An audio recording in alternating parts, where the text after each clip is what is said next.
ఒక్కసారి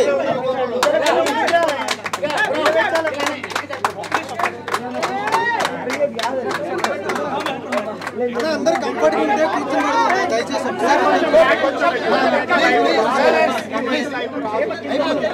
కొంచెం కూర్చోగలరా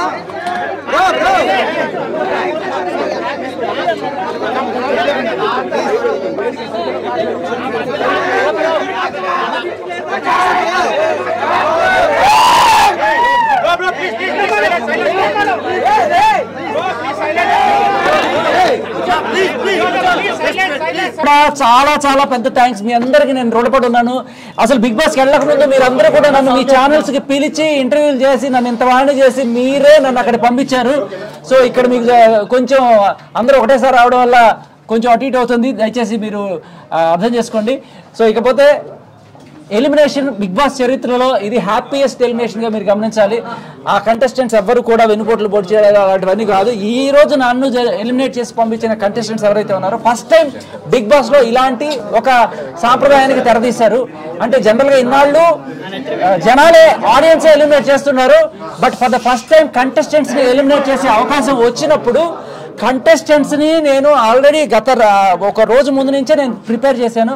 నేను వెళ్ళిపోదాం అనుకుంటున్నాను, నేను పిల్లల్ని చూద్దాం అనుకుంటున్నాను, నాకు కొంచెం మేర దమ్ గుట్రా ఇదర్, నేను ఖచ్చితంగా పోదాం అనుకుంటున్నాను. దానికి ఇంకొక కారణం కూడా ఏంటంటే నాకు అక్కడ ఫుడ్ చాలా ప్రాబ్లం అయింది.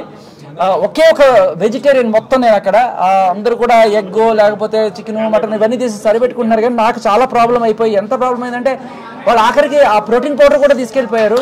సో ఏ సోర్స్ లేకుండా నాకు ఆల్మోస్ట్ 2-3 రోజులుగా రోజు పొద్దున్న లేవగానే చక్కెర రావడం ఇవన్నీ కూడా అవుతుండే. సో నేను 2-3 సార్లు రిక్వెస్ట్ కూడా చేశాను. అది కొంచెం ఆ ఫుడ్ ప్రాబ్లం వల్ల, ఇంకొకటి ఏంటంటే ఇంకా బిడ్డను చూసుకోవాలనే ఆత్రంలో నేనే అందరినీ అడిగి వాళ్ళు ప్రేమతో బిగ్ బాస్ చరిత్రలో ప్రేమతో చేసిన ఎలిమినేషన్ ఎవరిని కూడా నేను తప్పుపట్టట్లేదు. కంటెస్టెంట్స్ అందరూ కూడా నన్ను ప్రేమతోనే పంపించారు. అండ్ మేబీ హూ నోస్ మళ్ళీ రాసి పెట్టుంటే ఇంకోసారి వెళ్దాం అంతే. తెలీదండి.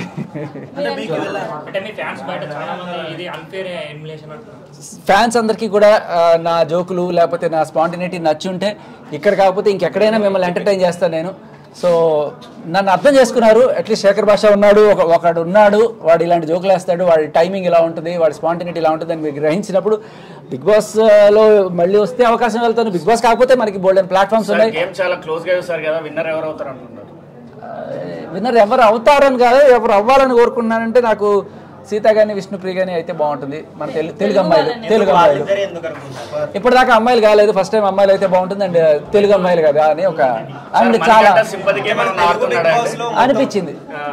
తెలుగు బిగ్ బాస్ మొత్తంలో ఇప్పుడు ఎక్కువ మంది చూస్తే బయట వాళ్ళే కనిపిస్తుంది. అవునవును, మీకేమనిపించింది? అనిపించింది, అది కూడా అనిపించింది, కొంత అనిపించింది.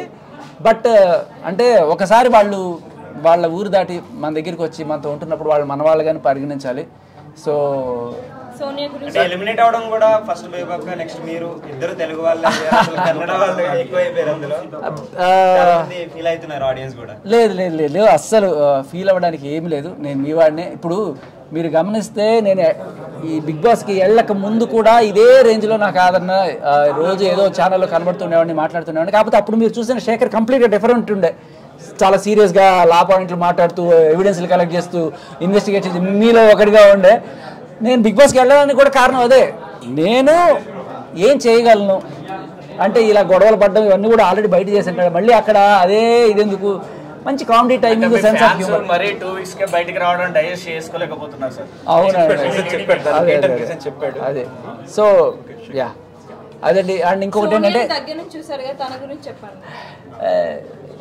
అంటే మీకు అనిపించిందే నాకు అనిపిస్తుంది అమ్మా.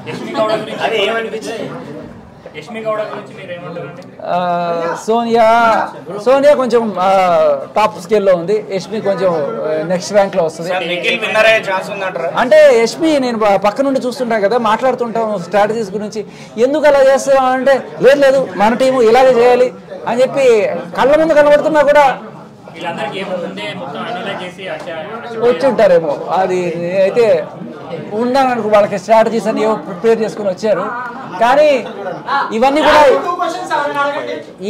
కూడా ఎవరైనా సరే నామినేషన్ నుంచి తప్పించుకోగలరు, కానీ నామినేషన్లకు వచ్చిన తర్వాత జనాల నుంచి అయితే తప్పించుకోలేరు కదా. సో ఇవాళ ఫస్ట్ టైం జనాల నుంచి తప్పించుకొని కంటెస్టెంట్లే డిసైడ్ చేసేట్టు ఇచ్చారు. బట్ ప్రతిసారి అలా ఉండదు.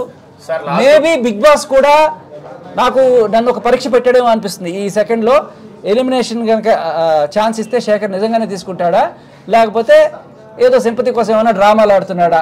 హౌస్ మేట్స్ దగ్గర అందరి దగ్గర చెప్పాడు కదా, మేబీ మీకు చూపించుండకపోవచ్చు ఫుటేజ్, మేబీ ఆయన చూస్తే దొరుకుతుంది. నేను చాలా మందికి ముందుగానే చెప్పాను, ఒకవేళ ఎలిమినేషన్లో ఏదన్నా కూడా ఛాన్స్ వస్తే నన్ను పంపించండి, నేను వెళ్ళి బిడ్డను చూద్దాం అనుకుంటున్నాను అన్నప్పుడు వాళ్ళు ఒక టెస్ట్ చేసి ఉంటారు, వీడు నిజం చెప్పాడా లేకపోతే వీడి ఇది చూద్దాం అని చెప్పి వాళ్ళు బిగ్ బాస్ వాళ్ళే పెట్టిన పరీక్షగా మనం ఇది కూడా అనుకోవచ్చు. సో ఆ పరీక్షలో నేను అదే మాట మీద ఉన్నాను. నేను అడిగాను జనాలందరినీ కూడా నన్ను పంపించుకున్నాను. స్టేజ్ పైన నాగార్జున గారు మీకు బాబు పుట్టారని చెప్పారు కదా, అప్పుడు లోపల మీ ఇన్నర్ ఫీలింగ్ ఎలా ఉంటుంది సార్?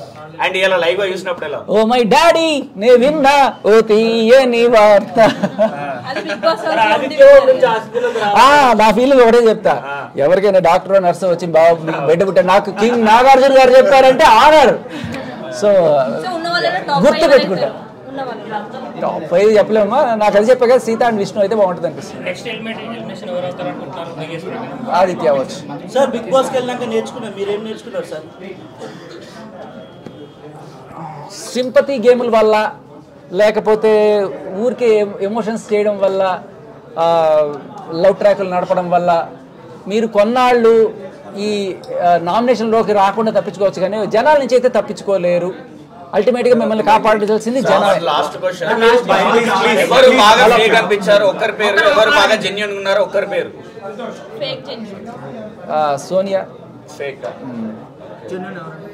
నబీల్.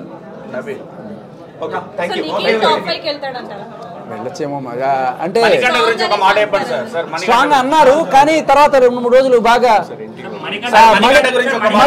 అదే మణికంటకు 3 స్వింగులు ఉంటే నిఖిల్కి 7 స్వింగులు ఉన్నాయి. సో మొత్తం కలిపి 10 స్వింగులు వెళ్ళిపో.